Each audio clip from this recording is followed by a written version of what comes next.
বাড়ির দিকে তাকাইয়া দেখো এই দরজা জালি কার বন্ধ হইয়া গেছে।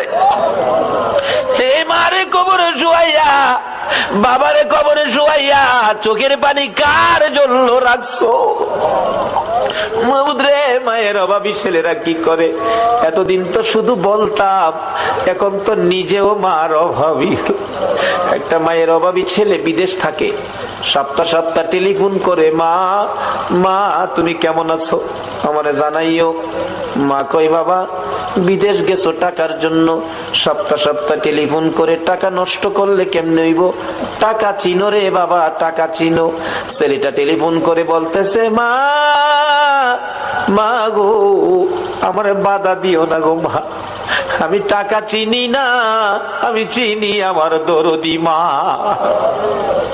সপ্তাহ সপ্তাহ টেলিফোন, হঠাৎ করে মা স্ট্রোক করে মারা গেছে। এলাকার লোকজন কয় ছেলেটারে মৃত্যুর খবরটা দিও না, দিলে আত্মহত্যা করবে।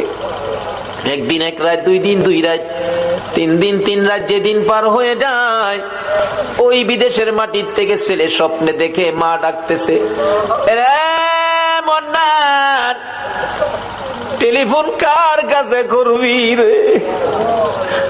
মা কইয়া কারে ডাকবি রে বাবা, আমি তোর মা কবরে চলে গেছি, আর আমারে পাইবি না।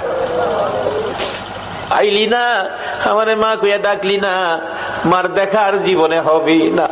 ঘুম থেকে উঠে মা মা কইয়া কাঁদতেছে। বন্ধুরা বলেন কি হলো তোমার?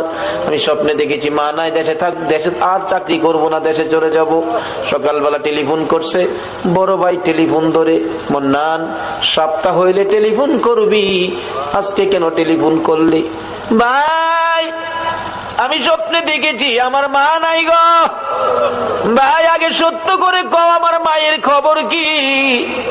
খবর যদি না কও আমি কালকেই বাড়িতে চলে আসব, মায়ের কাছে দাও, মায়ের সাথে কথা বলবো। মার কাছে যদি টেলিফোন না দাও আমি কিন্তু কালকে বাড়িতে চলে আসব।